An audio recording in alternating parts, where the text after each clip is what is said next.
Hi, this is my stuffed deer Whisper. In this video, we will be making her a skirt. Welcome back, everyone.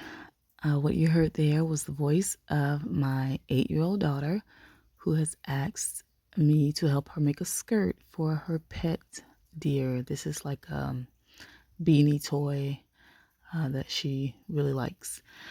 So I'm going to go through the steps here to make just a little skirt for this. And I think the most relevant part of this process is just showing her and teaching her the math and the cutting of the shape. So I'll go over some of that in the video. So one of the first things that we did was to measure around the little deer's waist area to see about how wide we needed to make the skirt.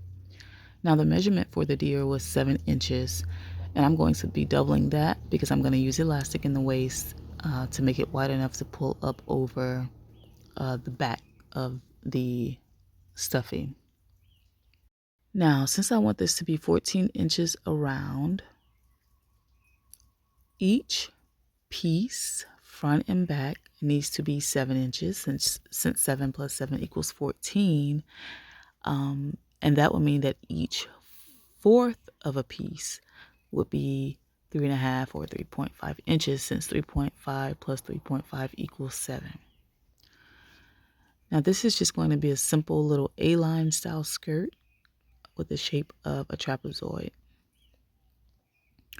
What I'm doing here is measuring how long it needs to be, and I think the measurement we came up with was 5 inches. She was letting me know how long she wanted the skirt to be and where she wanted it to end. So I'm just showing her about the shape and the measurement, and I'm getting her to understand that I can't make the pattern be the exact measurement that I came up with because it needs seam allowances. So I was explaining the importance of seam allowances and how it is the extra fabric that will be, it's the seam. So I don't want to just go ahead and sew my skirt that I've cut with a 7-inch waist. I need to add extra fabric to account for the seam allowance. So I was trying to get her to understand that, as well as my oldest daughter who's next to us off camera. So I was explaining that to both of them. So now I'm just going around drawing on some seam allowances, and I was just doing 5/8, and I was telling them that you can do 5/8, you can do 1 inch, I was just sticking to 5/8, and I'm just going around the skirt marking it with the measuring tape. And now we're just using this silver ruler, or you can use a straight edge in general to connect all the points that we just drew. It's like connecting the dots. We made little marks for the seam allowances, and then we're just connecting all of those points. And then we'll cut the skirt out. Okay, so I put her in charge of cutting the pattern out. And something that I could have done is just made 1/4 of the shape. I didn't have to make this whole piece on the fold the way that I did.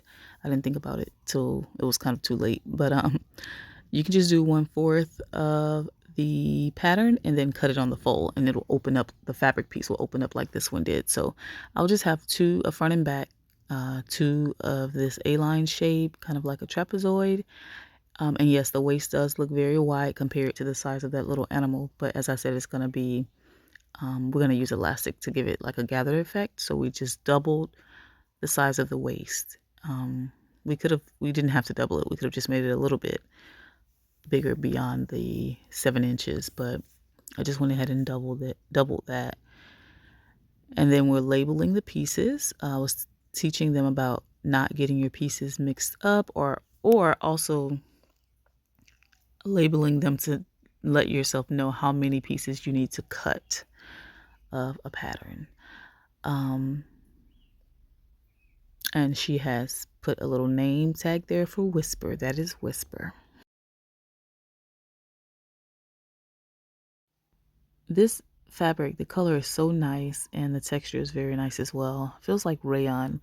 My daughter picked this out at the thrift store, so it doesn't have any labels to let us know the contents, but it seems like rayon to me. Has a nice drape to it, and the color is just so nice. So this is what she chose at the thrift store to make something for herself, or to have me help her make something. And then when she decided she wanted to make a skirt for Whisper, we went ahead and used this. Now, as you can see here, I have this piece, and like I said, I could have just made 1/4 of the pattern, but since I made the whole piece, I'm just go ahead and cut it out so that when I cut it, I'll have my 2 pieces. And I'm just gonna cut this, you know, as close to the fold as possible. If it had just been the 1/4 piece, I would have just put it up to the fold and cut it and then opened it up, just like when you were little, or even now you did hearts. You know, you would draw 1/2 of a heart on a fold and open it up and you had a whole heart. And we're just pinning down the piece.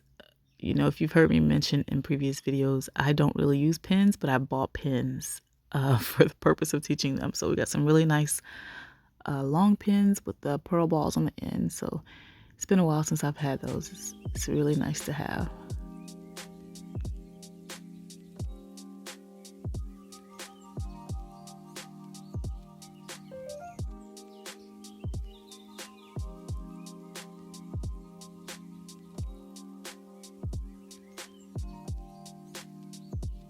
Okay, now that we have the 2 pieces cut out, I am going to, I was talking to her about cutting notches in your pieces to determine, you know,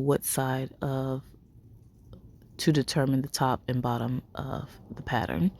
Because with the way this looks, the top is just as wide, almost as wide as the bottom. So it would be easy to mix up the top and bottom. And then you're sitting there sewing the thing upside down, one piece upside down and one piece not, and then trying to figure out why isn't it adding up or lining up. So sewing notches can be helpful.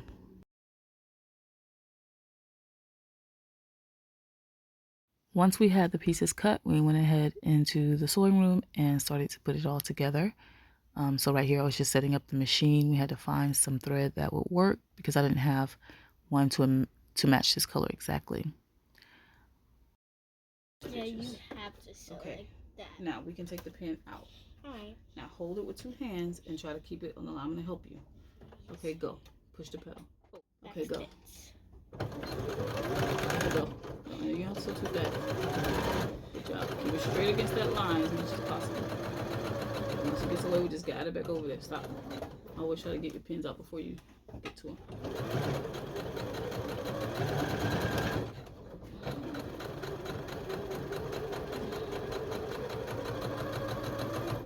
Go. There, stop. She did a good job sewing the pieces together with just a little guidance from me. I was helping her to remember to backstitch at beginning and end. I was taking the pins out before she got to the pins because we don't want to break the needles or bend the pins. And I was also helping her keep the fabric lined up with the 5/8 seam allowance.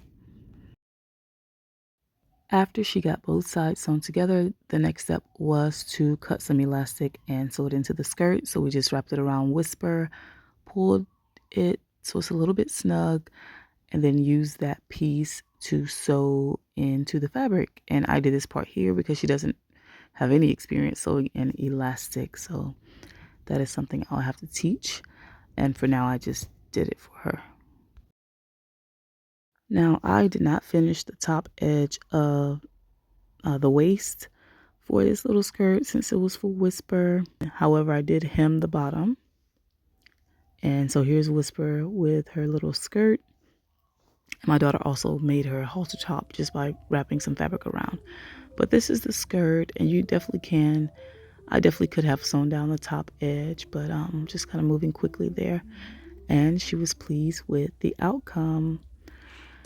She takes this little stuffy with her to different places. She likes to play with it, so I'm happy that I was able to help her sew this skirt together. And here's something we thought was pretty neat. We got a book from the library called If I Was the Sunshine.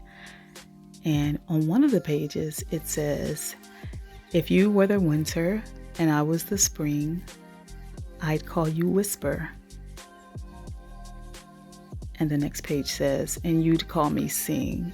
So it's a cute little rhyming book. And we thought it was pretty cool that they mention Whisper in that book. And the cover of the book is a couple of deer. So just wanted to share that with you. Thanks for watching.